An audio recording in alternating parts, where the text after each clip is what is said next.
Hello everybody, Kemo Sabi here, coming at you with another video. So this one's off of Information Clearinghouse info webpage, right up by Faulkner and Michael Hudson combined, with the topic of the IMF and World Bank, partners in backwardness.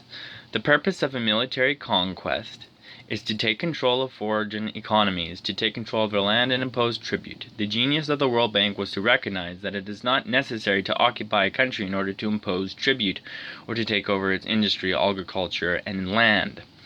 Instead of bullets, it uses financial maneuvering. As long as other countries play an artificial economic game with the U.S. diplomacy can control. Finance is able to achieve today what used to require bombing and loss of life by soldiers. July 5th, 2019, Information Clearinghouse. I'm Faulkner. Today on Guns and Butter, as what they're calling, I believe, is their podcast, possibly. Dr. Michael Hudson, today's show, the IMF and World Bank, Partners in Backwardness. Dr. Hudson is a financial economist and historian. He is president of the Institute for Study of Long-Term Economic Trend, a Wall Street financial analyst, and distinguished research professor of economics at the University of Missouri, Kansas City. His most recent books include And Forgive Them Their Debts Lending, Foreclosure and Redemption from Bronze Age, Finance to Jubilee Year, Killing the Host, High Financial Parasites and Debt Destroy the Global Economy, and J is for Junk Economics, A Guide to Reality in the Age of Deception.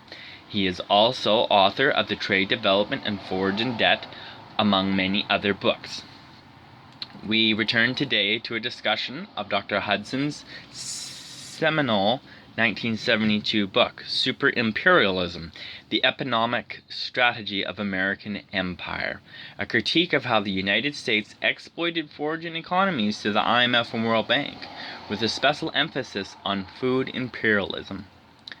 Faulkner. Michael Hudson, welcome back. Michael Hudson, it's good to be back, Bonnie Faulkner. In your seminal work from 1972, Super Imperialism, the Economic Strategy of American Empire, you write, the development lending of the World Bank has been dysfunctional from the outset.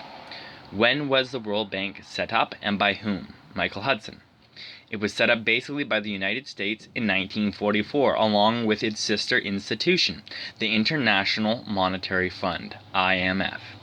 Their purpose was to create an international order like a funnel to make other countries economically dependent on the United States, to make sure that no other country or group of countries, even all the rest of the world, could not dictate U.S. policy. American diplomats insisted on the ability to veto any action by the World Bank or IMF. The aim of this veto power was to make sure that any policy was, in Donald Trump's words, to put America first. We've got to win and they've got to lose. The World Bank was set up from the outset as a branch of military of the Defense Department. John J. McCloy, Assistant Secretary of War 1941 to 1945, was the first full-time president. He later became chairman of Chase Manhattan Bank 1953 to 1960. McNamara was Secretary of Defense 1961 to 1968. Paul Wolowitz was Deputy of Under Secretary of Defense 1989 to 2005. Robert Zoliak was Deputy Secretary of State. So I think you can look at the World Bank as the soft shoe of American diplomacy. Faulkner. What is the difference between the World Bank and the International Monetary Fund, the IMF? Is there a difference? Michael Hudson. Yes, there is. The World Bank was supposed to make loans for what they call international development. Development was their emphasis for dependency on the U.S. exports and finance. This dependency entailed agricultural backwardness, opposing land reform, family farming to produce domestic food crops, and also monetary backwardness in basing their monetary system on the dollar. The World Bank was supposed to provide infrastructure loans that other countries would go into debt to pay American engineering firms to build up their export sectors and their plantation sectors by public investment, roads, and port development for imports and exports. Essentially, the bank financed long investments in the foreign trade sector in a way that was a natural continuation of European colonialism. In 1941, for example, C.L.R. James wrote an article on imperialism in Africa, pointing out the fiasco of European railroad investment in Africa. Railways must serve flourishing industrial areas or densely populated agricultural regions, or they must open up a new land along with a thriving population develops and provides the railway with traffic. Except in the mining region of South Africa, all these conditions are absent, yet railways were needed for the benefit of European investors and heavy industry. That is why James explained other governments can afford to operate them while being burdened with heavy interest obligations. What was developed was Africa's mining and plantation export sector, not its domestic economies. The World Bank followed this pattern of development lending without apology. The IMF was in charge of short-term foreign currency loans. Its aim was to prevent countries from imposing capital controls to protect their balance of payments. Many countries had a dual exchange rate, one for trading goods and services, the other rate for capital movements. The function of the IMF and World Bank was essentially to make other countries borrow in dollars, not in their own currencies, and to make sure that if they could not pay their dollar-dominated debts, that they had to impose a certain on the domestic economy while subsidizing their import and export sectors and protecting foreign investors, creditors, and client oligarchies from loss. The IMF developed a junk economics model, pretending that any country can pay any amount of debt to the creditors if just improvisativeness it's labor enough. So when countries were unable to pay their debt service, the IMF tells them to raise their interest rates to bring on a depression assertedly and break up the labor unions. That is emphasized as rationalizing labor markets. The rationalizing is essentially to disable labor unions and the public sector. The aim in effect is to prevent countries from essentially following the line of development that made the United States rich by public subsidy and protection of domestic agriculture, public subsidy and protection of industry, and an active government sector promoting a New Deal democracy. The IMF was essentially promoting and forcing other countries to balance their trade deficits by letting American and other investors buy control of their commanding heights, mainly their infrastructure monopolies, and to subsidize their capital flight. Bonnie Faulkner. Now, Michael, when you begin speaking about the IMF and monetary controls, you mentioned there were two exchange rates of currencies and countries. What were you referring to? Michael Hudson. When I went to work on Wall Street in the 60s, I was balance of payments economist for Chase Manhattan, and we used the IMF's monthly international financial statistics every month. At the top of each country's statistics would be the exchange rate figures. Many countries had two rates, one for goods and services, which was set normally by the market, and then a different exchange rate that was managed for capital movements.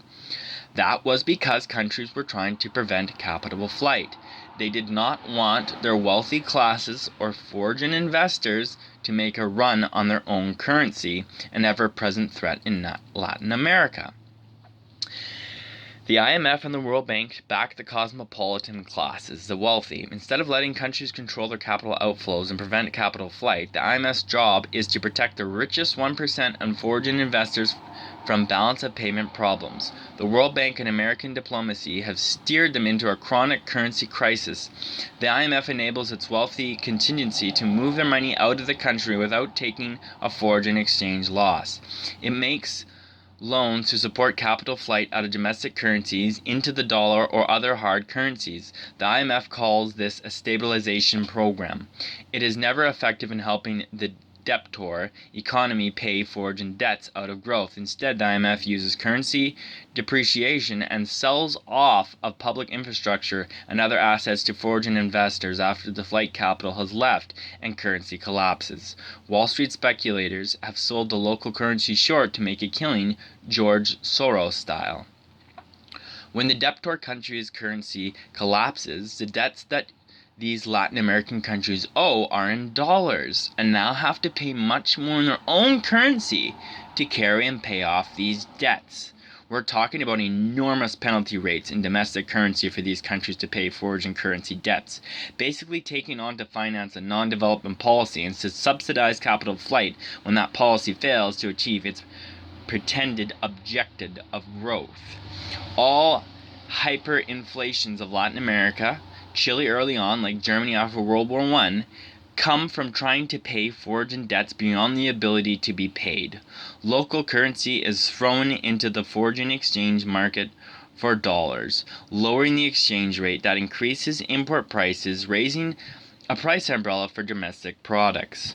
A really functional and progressive international monetary fund that would try to help countries develop would say, okay, banks, and we, the IMF, have made bad loans that the country can't pay, and the World Bank has given it bad advice, distorting its domestic development to serve foreign customers rather than its own growth. So we're going to write down the loans to the ability to be paid.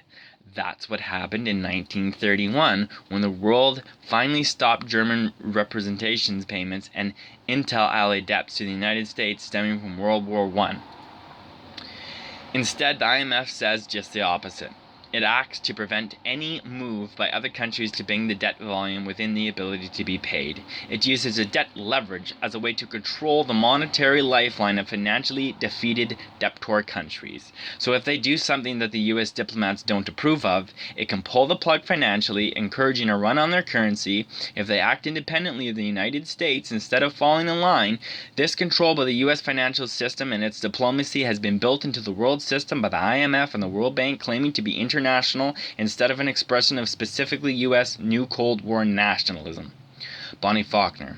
How do exchange rate contribute to capital flight? Michael Hudson. It's not the exchange rate that contributes. Suppose that you're a millionaire and you see that your country is unable to balance its trade under existing production patterns. The money that the government has under control is pesos, ecuados, cruzeros, or some other currency, not dollars or euros. You see that your currency is going to go down relative to the dollar, so you want to get our money out of the country to preserve your purchasing power. This has long been institutionalized. By 1990, for instance, Latin American countries have defaulted so much in the wake of the Mexico defaults in 1982 that I was hired by Scudler Stevens to help start a third world bond fund called a sovereign high yield fund. At the time, Argentina and Brazil were running such serious balance of payment deficits that they were having to pay 45% per year interest in dollars on the dollar debt. Mexico was paying 22.5% on its Tinos Bonos. Scudler's salesman went around to the United States and tried to sell shares in the proposed fund, but no Americans would buy it. Despite the enormous yields, they sent their salesmen to Europe and got a similar reaction. They had lost their shirts on third world bonds and couldn't see how these countries could pay. Merrill Lynch was the fund's underwriter. Its office in Brazil and in Argentina proved much more successful in selling investments in Scudler's, these offshore fund established in the Dutch West Indies. It was an offshore fund, so Americans were not able to buy it, but Brazilians and Argentinian rich families close to the central bank and the president became the major buyers. We realized that they were buying these funds because they knew that their government was indeed going to pay their stipulated interest rates.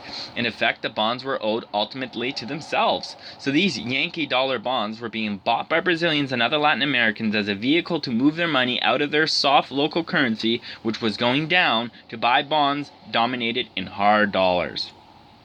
Bonnie Faulkner. If wealthy families from these countries bought these bonds dominated in dollars, knowing that they were going to be paid off, who was going to pay them off? The country that was going broke? Michael Hudson. Well, countries don't pay. The taxpayers pay, and in the end, labor pays.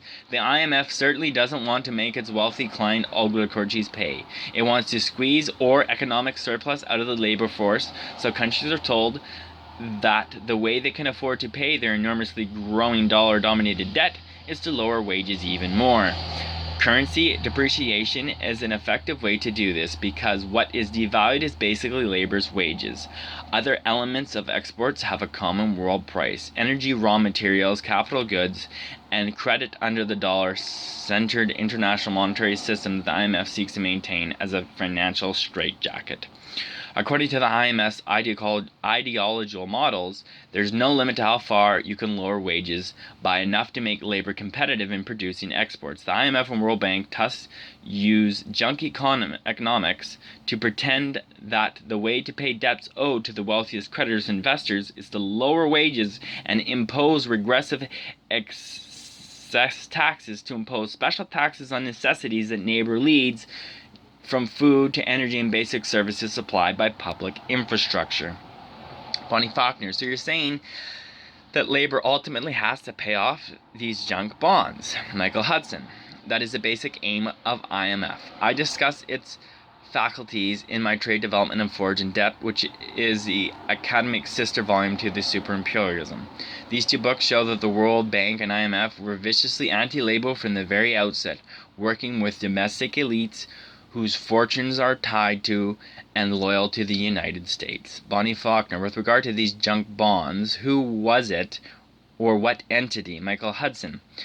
They weren't junk bonds. They were called that because they were high-interest bonds. They weren't really junk because they were actually paid. Everybody thought they were junk because no American would have paid 45% interest. Any country that really was self-reliant and was promoting its own economic interests would have said, you banks and the IMF have made bad loans and you've made them under false pretenses, a trade theory that imposes assertity instead of lending to prosperity. We're not going to pay. That would have seized the capital flight of their comprador elites and said that these dollar amount bonds were a ripoff by the corrupt ruling class. The same thing happened in Greece a few years ago when almost all of Greece's fortune debt was owed to Greek millionaires holding their money in Switzerland.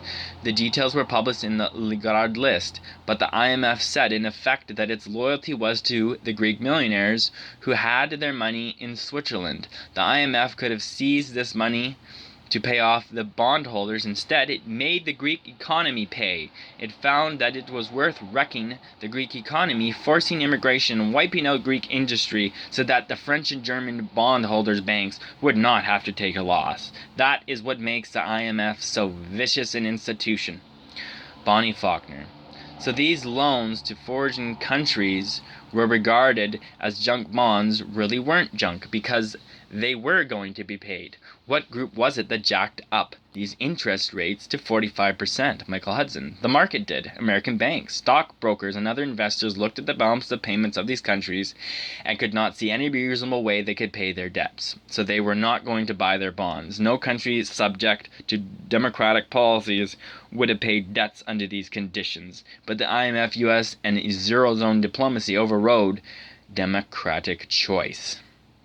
Investors didn't believe that the IMF and the World Bank had such a stranglehold over Latin America, Asian, and African countries that they could make the countries act in the interest of the United States and the cosmopolitan finance capital. Instead of in their own national interest, they didn't believe that countries would commit financial suicide just to pay the wealthy 1%. They were wrong, of course. Countries were quite willing to commit economic suicide if their governments were dictatorships propped up by the United States. That's why the CIA has assassination teams and actively supports these countries to prevent any party coming to power that would act in their national interests instead of the interest of a world division of labor and production along the lines of the U.S. planners want for the world. Under the banner of what they call a free market, you have the World Bank and the IMF engage in central planning of distinctively anti-labor policy. Instead of calling them third world bonds or junk bonds, you should call them anti-labor bonds, because they have become a lever to impose assertively throughout the world. Bonnie Faulkner. Well, that makes a lot of sense, Michael, and answers a lot of questions I put together to ask you. What about Puerto Rico writing down debt? I thought such debts couldn't be written down. Michael Hudson. That's what they all said, but the bonds were trading at about 45 cents on the dollar. The risk of their not being paid, the Wall Street Journal on June 17th reported that unsecured suppliers and creditors of Puerto Rico would only get 9 cents on the dollar. The secured bondholders would get maybe 65 cents on the dollar. The terms are being written down because it's obvious that Puerto Rico can't pay, and that trying to do so is driving the population to move out of Puerto Rico to the United States.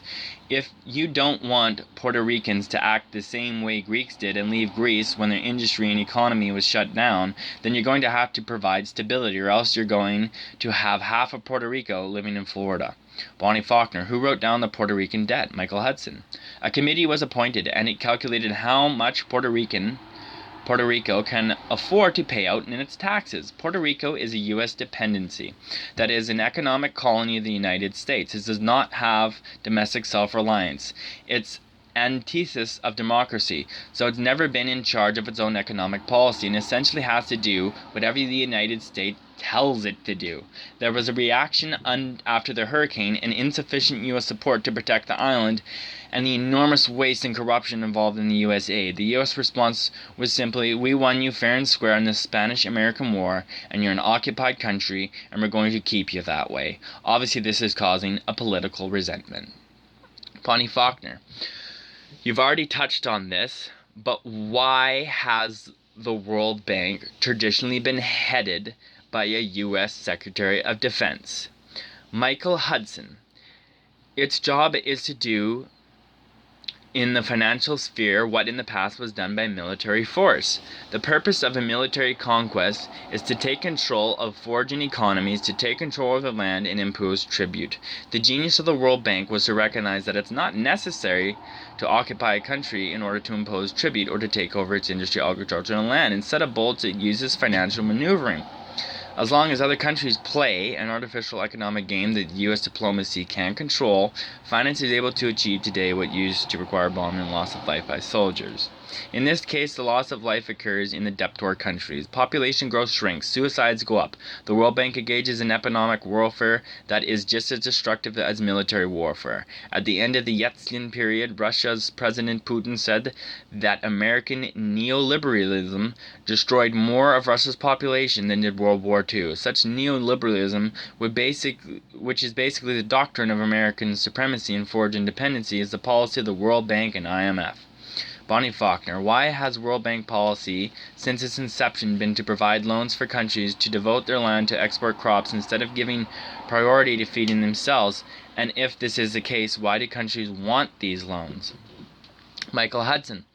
One constant of American foreign policy is to make other countries dependent on American grain exports and food exports. The aim is to buttress America's agricultural trade surplus. So the first thing that the World Bank has done is to not make any domestic currency loans to help food producers. Its lending has steered client countries to produce tropical export crops, mainly plantation crops that cannot be grown in the United States. Focusing on export crops leads client countries to become dependent on American farmers and political sanctions.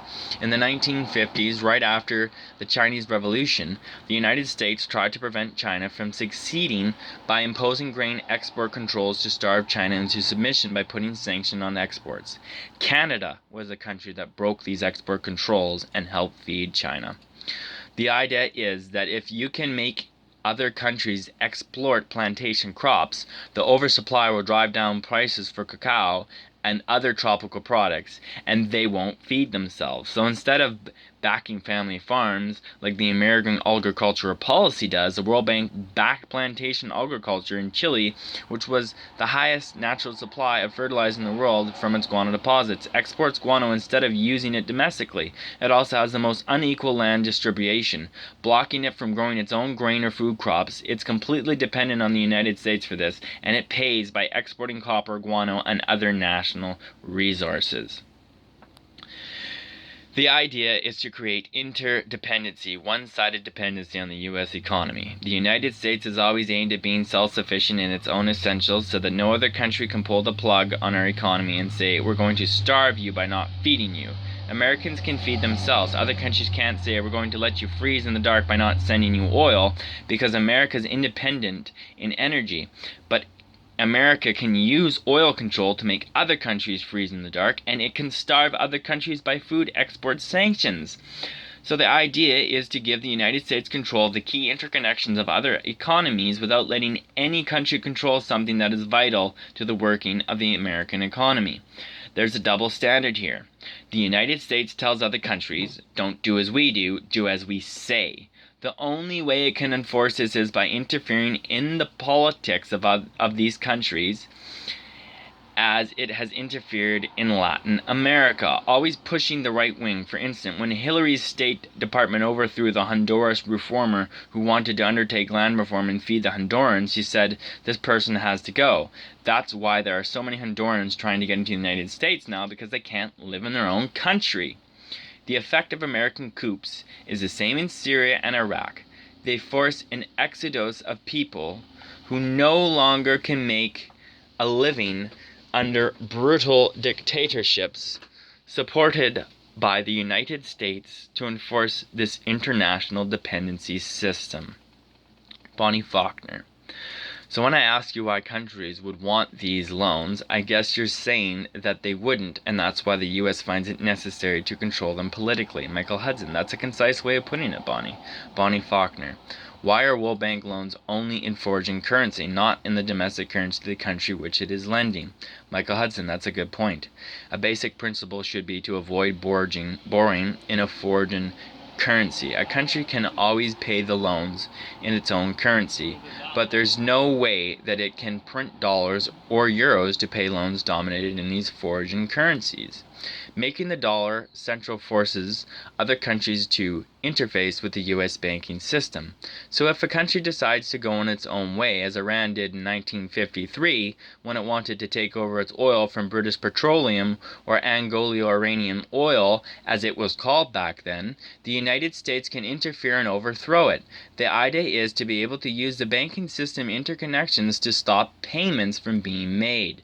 After America installed the Shah's dictatorship, they were overthrown by Khomeini, and Iran had run up a US dollar debt under the Shah. It had plenty of dollars. I think Chase Manhattan was its paying agent. So when its quarterly or annual debt payment came due, Iran told Chase to draw on its account and pay the bondholders. But Chase took orders from the State Department of Defense, I don't know which, and refused to pay. When the payments were not made, America and its allies claimed that Iran was in default. They demanded the entire debt to be paid as per the agreement that the Shah's puppet government had signed. America simply grabbed the deposits that Iran had in the United States. This is the money that was finally returned to Iran without interest under the agreement of 2016. America was able to grab all of Iran's foreign exchange just by the banking interfacing. The CIA has bragged that it can do the same thing with Russia. If Russia does something that U.S. diplomats don't like, the U.S. can use the SWIFT bank payment system to exclude Russia from it. So the Russian banks and the Russian people and industry won't be able to make payments to each other. This promoted Russia to create its own bank transfer system and is leading China, Russia, India, and Pakistan to draft plans to de-dollarize.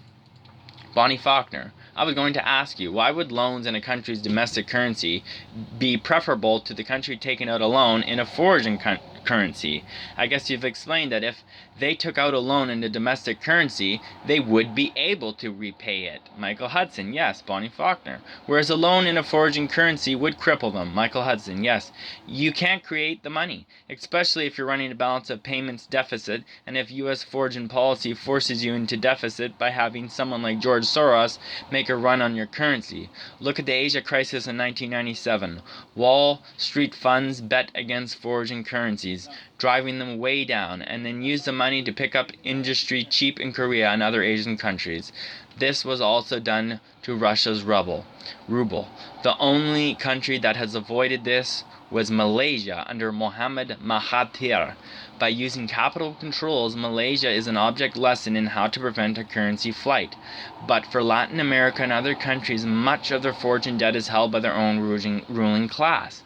Even though it's dominated in dollars, Americans don't own most of this debt.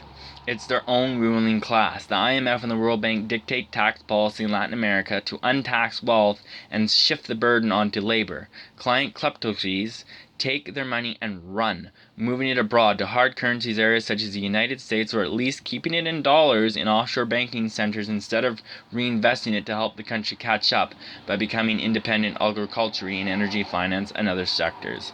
Bonnie Faulkner. You say that while U.S. agricultural protectionism has been built into the post-war global system, at its inception, Foreign protectionism is to be nipped in the bud. How has U.S. agricultural protectionism been built into the post-war global system? Michael Hudson. Under Franklin Roosevelt, the Agricultural Adjustment Act of 1933 called for price supports for crops so that farmers could earn enough to invest in equipment and seeds. The Agriculture Department was a wonderful department in spurring new seed varieties. Agriculture Extension Services, Marketing and Bank Services. It provided public support so that productivity in American agriculture from the 1930s to the 1950s was higher over a prolonged period than of any other sector in history. But in shaping the World Trade Organization rules, the United States said that all countries had to promote free trade and could not have a government support, except for countries that already had it. We're the only country that had it. That's what's called grandfathering, the Americans said. We already have this program on the books, so we can keep it. But no other country can succeed in agriculture in the way that we have done. You must keep your agricultural backward, except for the plantation crops and growing crops that we can't grow in the United States. That's what's so evil about the World Bank Development Plan. Bonnie Faulkner. According to your book, domestic currency is needed to provide price supports and agriculture extension services such have made U.S. agriculture so productive. Why can't infrastructure costs be subsidized to keep down the economy's overall cost structure if IMF loans are made in foreign currency? Michael Hudson. If you're a farmer in Brazil, Argentina, or Chile, you're doing business in domestic currency. It doesn't help if somebody gives you dollars because your expenses are in domestic currency. So if the World Bank and the IMF can prevent countries from providing domestic currency support, that means they're not able to give price supports or provide government marketing services for their agriculture. America is a mixed economy. Our government has always subsidized capital formation in agriculture and industry, but it insists that other countries are socialist or communist if they do what the United States is doing and use their government to support the economy. So it's a double standard. Nobody calls America a socialist country for supporting its farmers, but other countries are called socialist and are overthrown if they attempt land reform or attempt to feed themselves. This is what the Catholic Church's liberation theology was all about.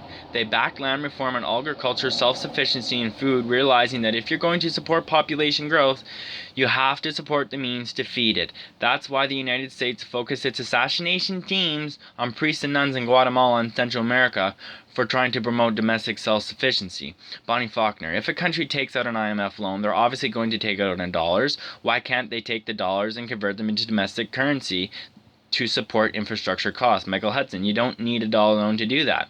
Now we're getting into MMT. Any country can create its own currency. There's no reason to borrow in dollars to create your own currency. You can print it yourself or create it on your own computers. Bonnie Faulkner. Well, exactly. So why don't these countries simply print up their own domestic currency? Michael Hudson. Their leaders don't want to be assassinated. More immediately, if you look at the people in charge of foreign central banks, almost all have been educated in the United States and essentially brainwashed.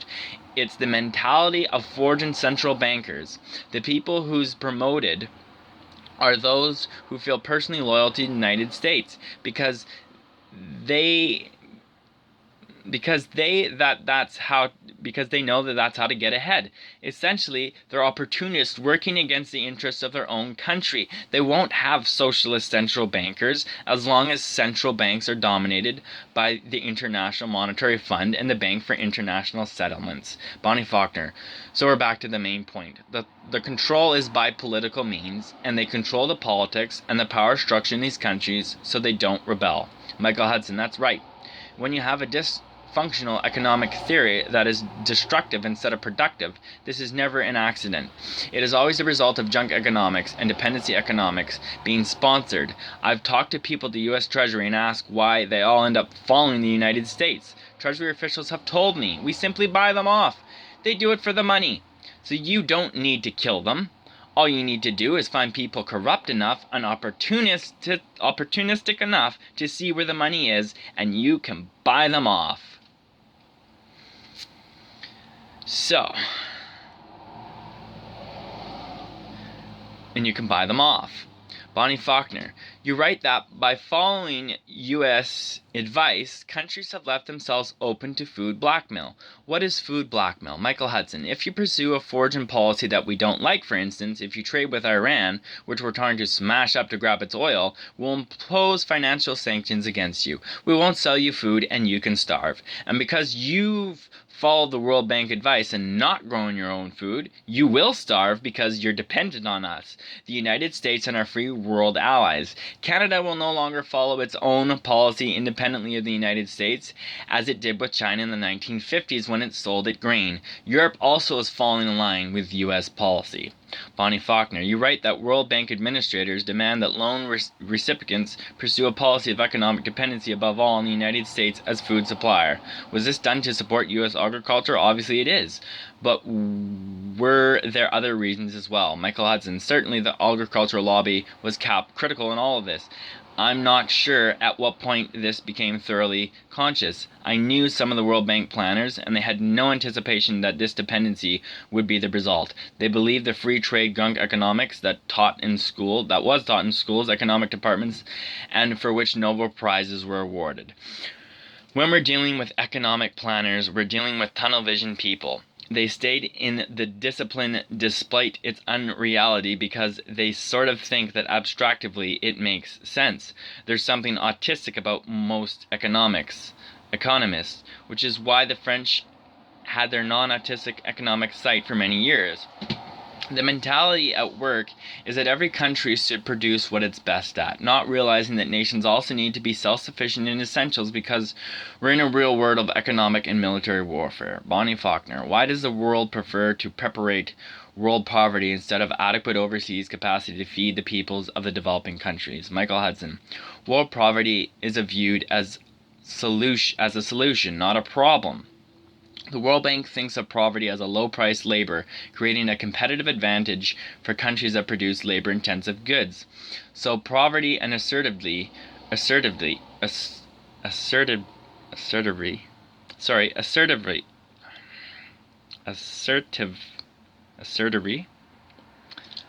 assertivity for the World Bank and IMF is an economic solution that's built into their models. I discuss these in my Trade Development and Forge and Debt book. Poverty is to them the solution because it means low-priced labor, and that means higher profits for the companies bought out by the US, British, and European investors. So poverty is part of the class war, profits versus poverty. Bonnie Faulkner, in general, what is U.S. food imperialism? How would you characterize it? Michael Hudson. Its aim is to make America the producer of essential foods and other countries producing inessential plantation crops while remaining dependent on the United States for grain, soybeans, and basic food crops. Bonnie Faulkner. Does the World Bank lending encourage land reform in former colonies? Michael Hudson. No. If there is land reform, the CIA sends its assassination teams in and you have a mass murder, as you had in Guatemala, Ecuador, Central America, and Colombia. The World Bank is absolutely committed against land reform. When the Fort Gash plan for World Bank for economic acceleration was proposed in the 1950s to emphasize land reform and local currency loans, a Chase Manhattan economist to whom the plan was submitted warned that every country that had land reform turned out to be anti-American that killed any alternative to the World Bank. Bonnie Faulkner. Does the World Bank insist on client governments privatizing their public domain? If so, why and what is the effect? Michael Hudson. It does indeed insist on privatization. Pretending that this is efficient, but what it privatizes are natural monopolies, the electrical system, the water system, and other basic needs. Foreigners take over, essentially finance them with foreign debt, build the foreign debt that they build into the cost of the structure, and raise the cost of living and doing business in these countries, thereby crippling them economically.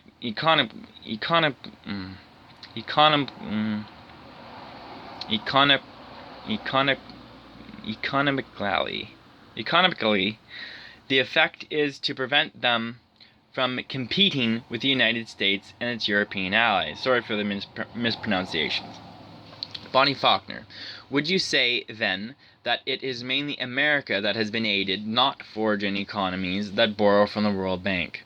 Michael Hudson. That's why the United States is the only country with veto power in the IMF and World Bank, to make sure that what you just described is exactly what happens. Bonnie Faulkner, why do World Bank programs accelerate the exportation of mineral deposits for use by other nations?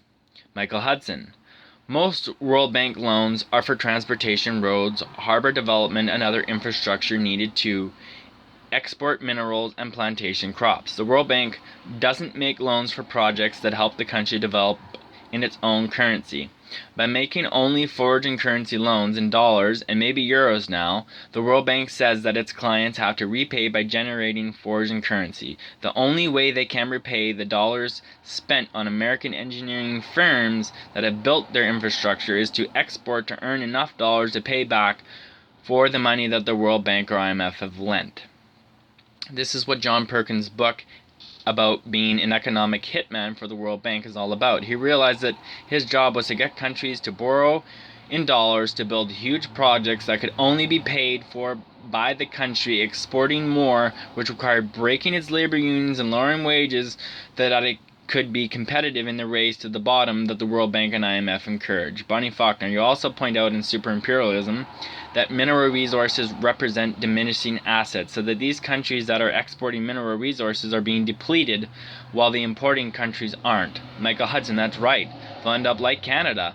The end result is going to be a big hole in the ground. You've dug up all your minerals, and in the end you have a hole in the ground and a lot of refuse and pollution and mining slag and what Marx called the excrements of production. This is not a sustainable development. The World Bank only promotes the U.S. pursuit of sustainable development, so naturally they call their development.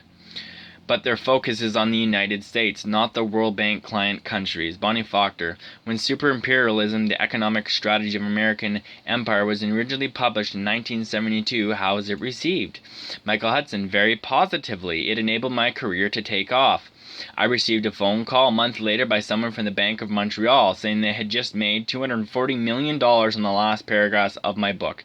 They asked what it would cost to have me come up and give a lecture. I began lecturing once a month at $3,500 a day, moving up to $6,500 a day, and became the highest paid pre-Demon economist on Wall Street for a few years. I was immediately hired by the Hudson Institute to explain super imperialism to the Defense Department. Herman Kahn said I showed how U.S. imperialism rang rings around European imperialism. They gave the Institute an $85,000 grant to have me go to the White House in Washington to explain how American imperialism worked. The Americans used it as a how-to-do book. The socialists whom I expected to have a response decided to talk about other than economic topics. So much to my surprise, it became a how-to-do-it book for imperialists. It was translated by, I think, the nephew of the Emperor of Japan into Japanese. He then wrote me that the United States opposed the book being translated into Japanese. It later was translated. It was received very positively in China, where I think it sold more copies than in any other country. It was translated into Spanish, and most recently it was translated into German, and German officials have asked me to come and discuss it with them. So the book has been accepted all over the world as an explanation on how the system works. Bonnie Faulkner, in closing, do you really think that the U.S. government officials and others didn't understand how their own system worked? Michael Hudson, many might not have understood in 1944 that this would be the consequence.